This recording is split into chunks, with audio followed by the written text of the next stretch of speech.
Jeffrey Epstein, behind the scenes of a global scandal. Donald Trump, Michael Jackson, Prince Edward, Stephen Hawking, and Bill Clinton.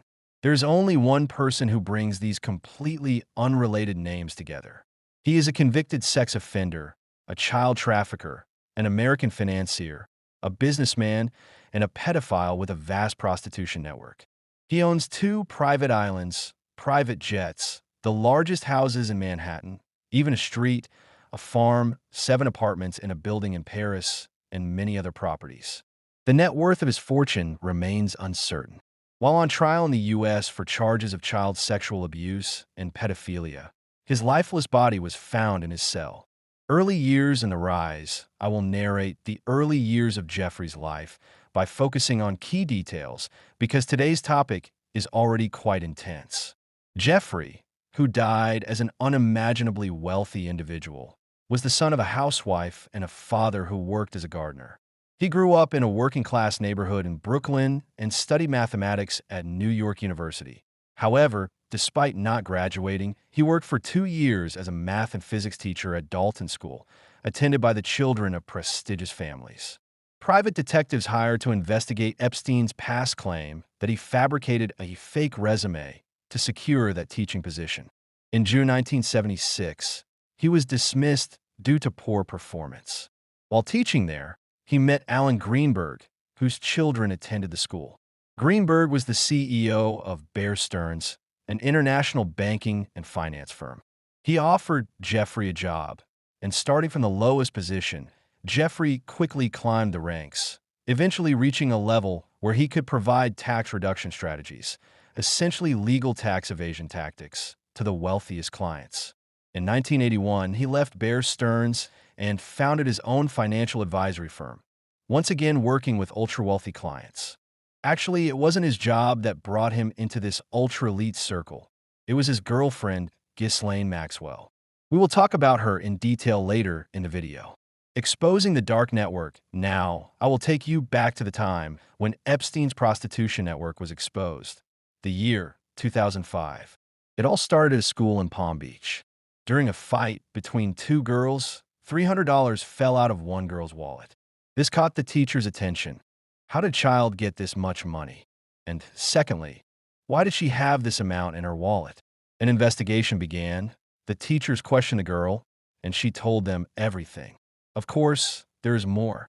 In 2003, a journalist named Vicky Ward was researching Epstein for an article in Vanity Fair when she saw that a criminal complaint had been filed against him. Upon seeing that 2 sisters had filed harassment complaints against Jeffrey, she interviewed the girls and wrote the article. However, the part of the article regarding harassment was never published due to Jeffrey's threats. In 2005, a mother filed a complaint alleging that Jeffrey had offered her 14-year-old stepdaughter $300 for a massage and sexual intercourse. In 2006, the FBI got involved. It was revealed that Epstein had been with 4 underage girls and had molested many young girls. We were talking about a man so brazen that while the case was still ongoing, he could say in an interview, "What can I say? I love young girls." You might ask, what does this man rely on? I can say there is nothing he doesn't rely on. While the investigation continued, the police, prosecutors, and plaintiffs were being followed by private detectives. In 2008, as a result of the trial, Jeffrey Epstein, with a total of 36 victims, was sentenced to 18 months in prison and 1 year of house arrest for solicitation of prostitution and enticing a minor into prostitution. Do you know how the victims were listed in the case? As prostitution workers. They were never invited to court. They only found out about the conclusion of the case when Epstein went to jail. This was not a trial, it was a plea deal. Don't assume a serious prison sentence just because I said Epstein went to jail. Due to good conduct, he spent only 13 months in a special section of the prison. Except for weekends, he was picked up from prison in a private vehicle at 8 in the morning and dropped back at 5 in the evening. He had bribed a prison official. The visitor list was kept secret. Strong connections in Victoria's Secret. Most of the victimized girls came from disadvantaged families or had no families at all. Some had come there with dreams of acting or modeling. Jeffrey pursued girls he believed no one would listen to. He was right. because during the trial, his lawyers and even prosecutors accused the girls of lying, drug use, theft, and prostitution. Epstein didn't just harass these girls. At one point, many Victoria's Secret models were under his control. I know you're confused. Let me quickly explain where this connection comes from. Leslie Wexner. He is the billionaire CEO of Victoria's Secret and L Brands. While Jeffrey was providing financial advice to him, he eventually became his right-hand man and took over power of attorney for all of the man's assets. He signed checks on his behalf, made hiring decisions, and bought and sold properties. Complete freedom. He showed incredible success there. It is said he tripled both his own wealth and Wexner's wealth. During this time, he attended Victoria's Secret fashion shows and hosted these models at his home in New York. He also hired other girls who wanted to become models. You can guess the rest by now. Additionally, Wexner gave Jeffrey incredible gifts, such as massive mansions. Another person who enriched him and introduced him to elite society was Ghislaine Maxwell. Her code name was G-Max. Her father, Robert Maxwell, was a British media giant. This man also has connections to Mossad, but I'll tell you about that when the time comes. Ghislaine was Jeffrey's girlfriend and, at the same time, a partner in this prostitution network. According to several victims, she was the one who found the girls.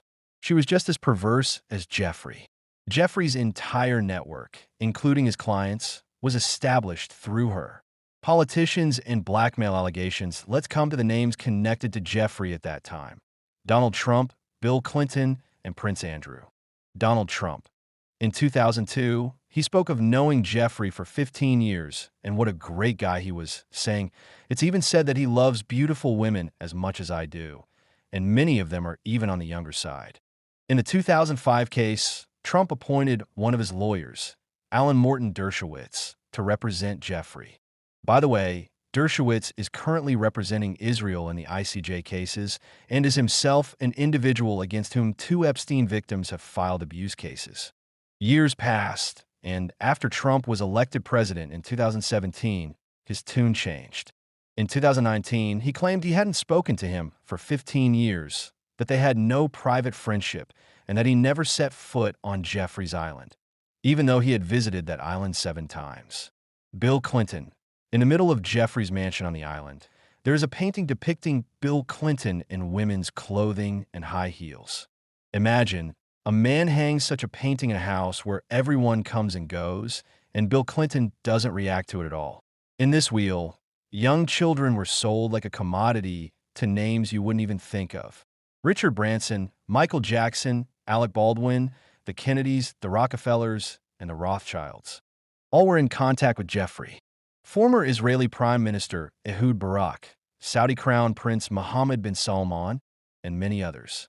The topic of Jeffrey being a Mossad agent is one of the most discussed points. According to claims by several people, Jeffrey said this himself. Additionally, Ari Ben-Menashi, a former Mossad agent, revealed that Maxwell, her father, and Jeffrey were also Mossad agents. He said, "We are agents. We provide this service to people who have taken everything they wanted from life. We take them to the island, capture secret footage, and blackmail them." Maxwell had already admitted that there were hidden cameras on Jeffrey's Island and in every property he owned. During investigations, tapes and CDs belonging to many famous names were found in Epstein's house. Suspicious Death, the prostitution trade that was covered up between 2008 and 2011 resurfaced in 2019 with the statements of Virginia Roberts, one of the victims. Epstein was arrested at the airport on July 6, 2019, and was found dead in his cell on August 10th. However, the man's death is also suspicious. On July 23rd, he was found unconscious in his cell with injuries to his neck. Later, he regained consciousness but claimed not to remember anything. Some say his cellmate, who was awaiting trial for 4 murders, did this, while others say it was a suicide attempt. Jeffrey's cell was changed, and he was put under suicide watch. We are talking about the most secure prison in New York. A guard is supposed to check every 30 minutes. Coincidentally, on August 9th, Epstein's cellmate was transferred elsewhere, and no one replaced him yet. Two cameras in front of the cell malfunctioned, and on top of that, the guards fell asleep, both of them. The next morning at 6:30 a.m., Jeffrey Epstein's lifeless body was found. His death was ruled a suicide, and all charges were dropped 10 days later. Thus, everything he might have revealed when questioned was buried with him. Will there be a continuation of this story? Will new documents be revealed? We will see.